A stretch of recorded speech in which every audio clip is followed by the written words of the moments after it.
Your first ASP.NET Core MVC application. Installing Visual Studio.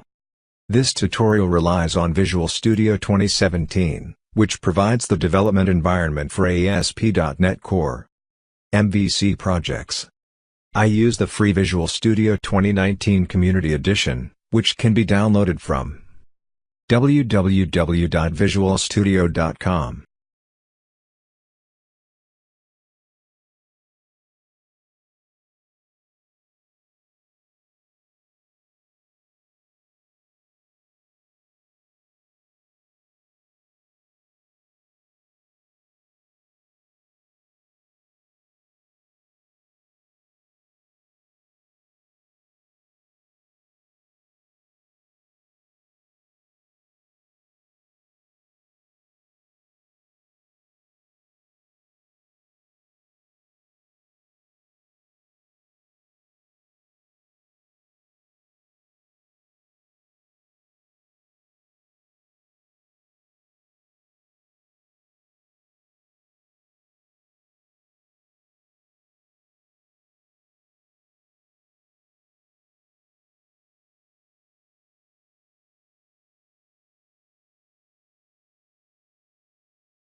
When installing Visual Studio 2019, you must select the .NET Core cross-platform development workload. Visual Studio 2019 predates the release of ASP.NET Core MVC 2.2. You must apply the latest updates if you have installed Visual Studio for earlier versions of ASP.NET Core MVC. You can apply updates by running the Visual Studio installer and selecting Update for the Visual Studio edition you are using. Selecting the Visual Studio workload. Visual Studio only supports Windows. You can create ASP.NET Core MVC applications on other platforms using Visual Studio Code.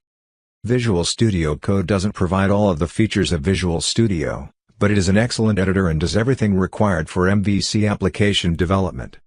I'll talk about Visual Studio Code later.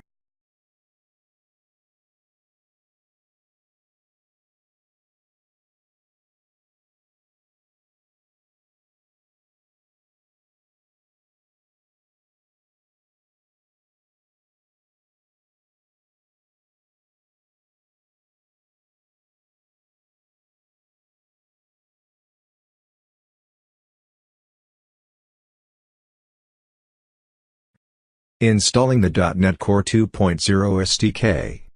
The Visual Studio installation includes all of the features required for ASP.NET Core MVC development, but it doesn't include .NET Core 2.0, which must be downloaded and installed separately. Go to https://www.microsoft.com/net/core and download and run the .NET Core SDK installer for Windows.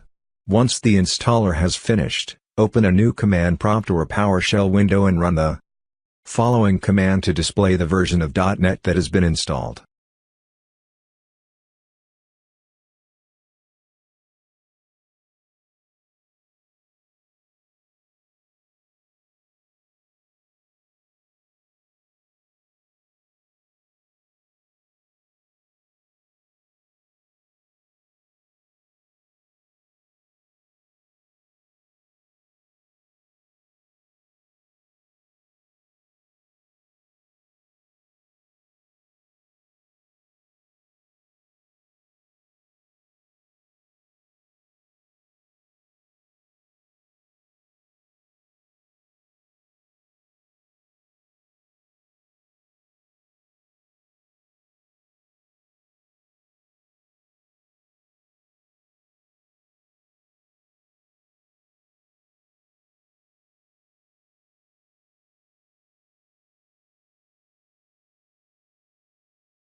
.NET version. If the installation has been successful, the result of this command will be 2.0.0. Creating a new ASP.NET Core MVC project. I am going to start by creating a new ASP.NET Core MVC project in Visual Studio. The choice of project template can be confusing because their names are so similar. The ASP.NET Web Application .NET Framework template is for creating projects using the legacy versions of ASP.NET and the MVC framework, which predated ASP.NET Core. The other two templates are for creating ASP.NET Core applications, and they differ in the runtime they use, allowing you to select either the .NET Framework or .NET Core. I explain the difference between them later, but I use the .NET Core option. So it is the one you should select to ensure that you get the same results from the example applications.